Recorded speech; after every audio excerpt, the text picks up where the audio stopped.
women have the most to lose through a divorce. So therefore, Wait. Say that again because this comes up all the time. Erin said, not Erin Campbell. Where men are saying, I see this every day in the comments. The reason why men are no longer seeking to get married in droves is because they believe that they have so much more to lose. It's not true. Am I wrong? You see this? I mean, not in the comments, but I've definitely... It's a general matter. Yeah, as a general Rico? matter. Any man with money, yes, he does. I don't care what clinical scientist has to say about that. Okay, but that's assuming that it's... No, we know this. Maybe if we take all men in general, because not, again, 85% of this country does not make $100,000 a year, so I can understand. But if we taking people who make money, only 5% of women make over six figures. That's such a small percentage of the people, type though. of relationship where a man makes like a significantly amount more than a woman. And we're also only talking about money. There's way more to lose than just what money. About the custody? Business. So the kids. When a man or woman get divorced, in most cases, the women tend to have a higher rate of custody of the children, right? Which is unfortunate. So that means that at any time she wants to go out, have some alone time or go on vacation and etc., she got to figure out what babysitting looks like. It's very, very easy for the partner that doesn't have the majority of the custody to just say, yo, I can make it today. Bullshit. Right? That happens. Hold on. There's more. He's a new dad. I'm a real dad, not a new dad. Oh. Yeah, 2 kids. 2 under 2. Do not recommend. Oh, wow. Right? And also, again, like having the children primarily with you requires that you are being more thoughtful about your schedule, where you could go to, and all of the responsibilities that requires. Secondly, your social circle and your support network tend to shame single moms. We've seen it all over social media. It's their main attack. You're a single mom, so something is wrong with you. Third, finances, your favorite subject. Men make on average 6 times more money than women. So that means this divorced woman has less income and more responsibilities when you tie in with the children. So on average, women have a lot more to lose socially, financially, and in terms of responsibility when it comes to males. Hence why they try very hard to maintain their relationship. On average, out of all of the infidelity couples that I have served, 99% of the first phone calls and consultation calls are initiated by women. I kind of want to go back to dealing with the infidelity. You mentioned that men typically have a harder time when they're on the receiving end. Yes. Because they're not good with their words. They don't know how to put their feelings into words, do the work X, Y, and Z, whatever. Outside of the words and explaining how they're feeling, what is like the hardest thing that you see men trying to get over the hump, and like what's the hardest thing for women trying to get over the hump? Oh, excellent question. So I would say that the one of the biggest hurdle that men are having and are trying to work through is having the vocabulary to express themselves, right? Because a lot of 96% of the time, the way you start a conversation is exactly how it's going to end.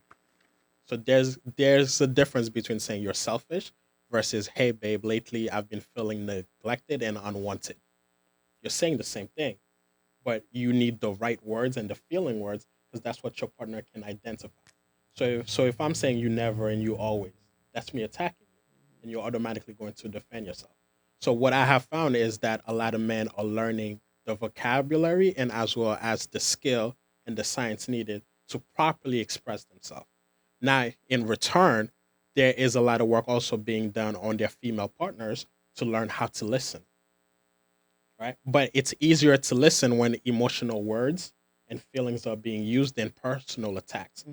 It is not the receiver's responsibility to try to decipher what you're trying to say. Me saying you're selfish and I'm doing it from a space of love and I'm criticizing you and you're just supposed to not take it personal, that's impossible. We really need to stop utilizing these concepts that are not realistic and start to look at human nature and the impact of what we're doing, right? So it's very important to start a conversation properly, to label your feelings so that your partner has a sense and a time to understand. But here's the step that everybody miss. If we're together, right? And I just told you that I've been feeling neglected, unwanted, and that's really hurting my confidence and security in the relationship. How should you respond to that? I think my question would be, no, Alan. I think my question would be like, what exactly am I doing to make you feel that way? That's excellent, but not the right answer.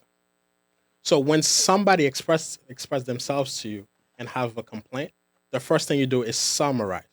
What I heard you say is that lately you have not been feeling wanted and desired in this relationship, and my lack of presence and words of affirmation have made you feel neglected.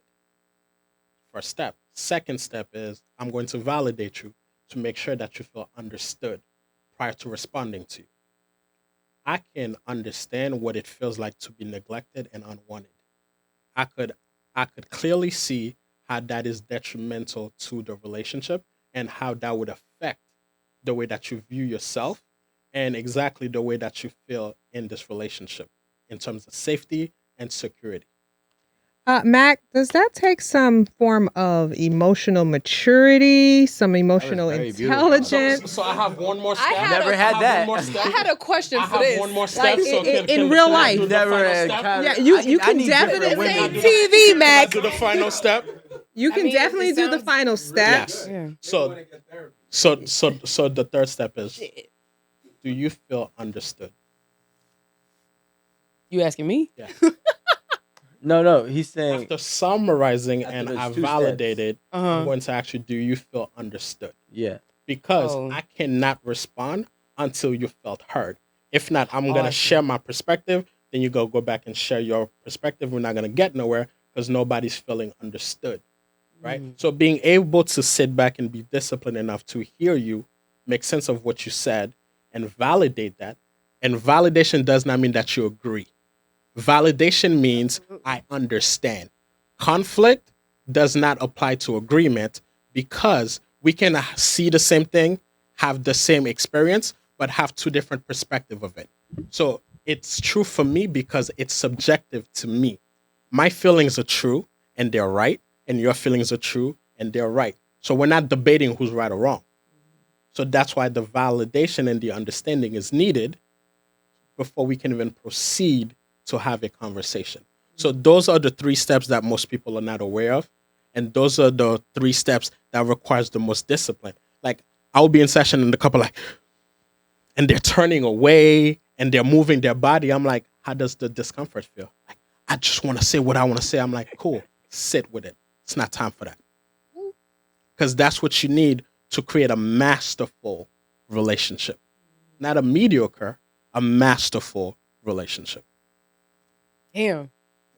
I hope y'all gonna bullet point these on the. I hope so too, No, because honestly, there's I a would lot have been of like, what you just emotional say? regulation. Yeah. Matt, can you talk because that takes a lot of emotional regulation, not even just the emotional intelligence, maturity to get to that point, but to be able to get to the point where because our natural reaction is to get into defense mode. It is a natural human reaction. Once you're attacked. Yeah, because when you're in a relationship, right, and your partner comes to you with something that is like, I'm dissatisfied or I'm angry or I'm upset, But right? that's not critical.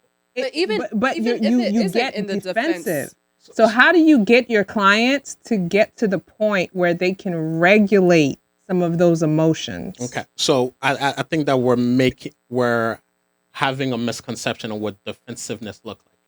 If I attack you, you're gonna defend yourself. If I'm criticizing you, you're gonna defend yourself. So me saying you're selfish, you don't care about us, you don't care about this family, it's going to force you to defend yourself because that's the human reaction to being criticized. But if I'm saying I feel neglected and undesired, I'm not attacking you.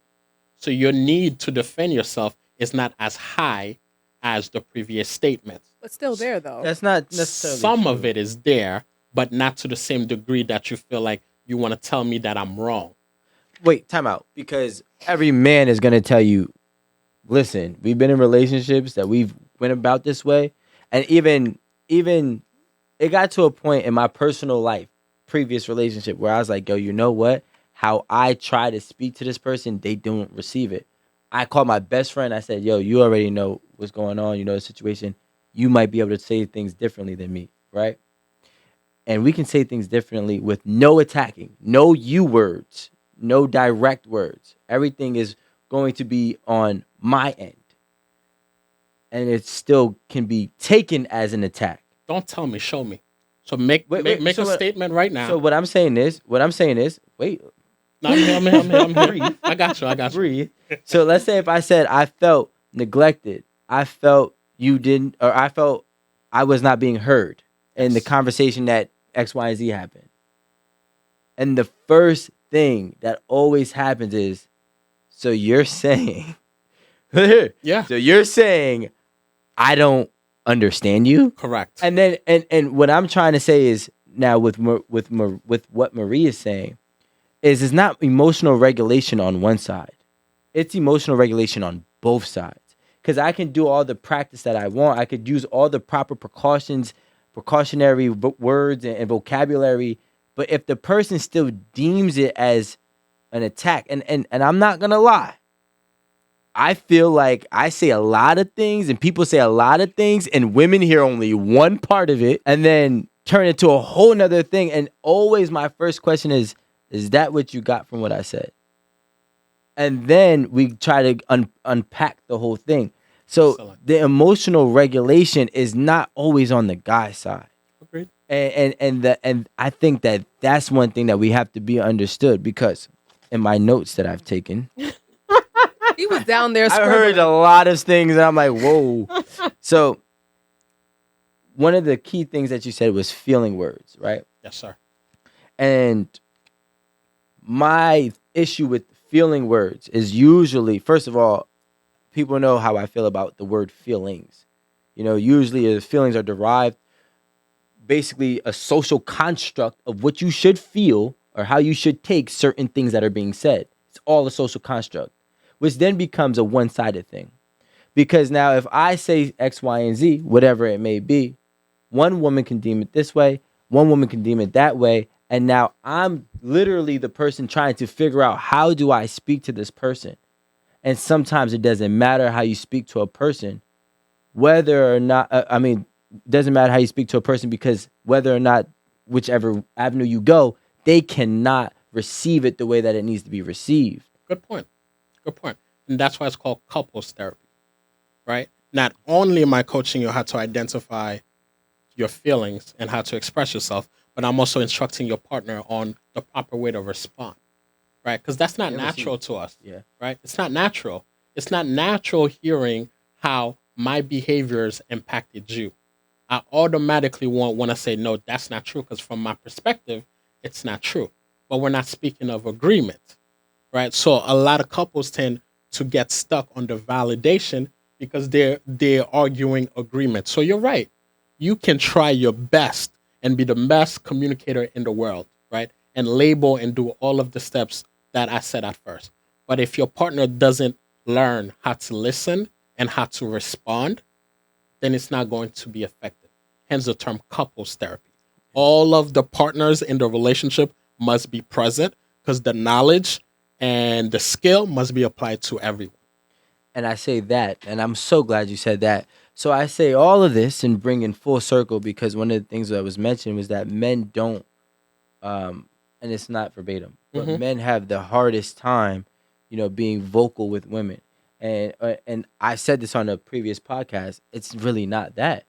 The real thing is we're vocal, but not in the way that they're able to digest it. To decipher.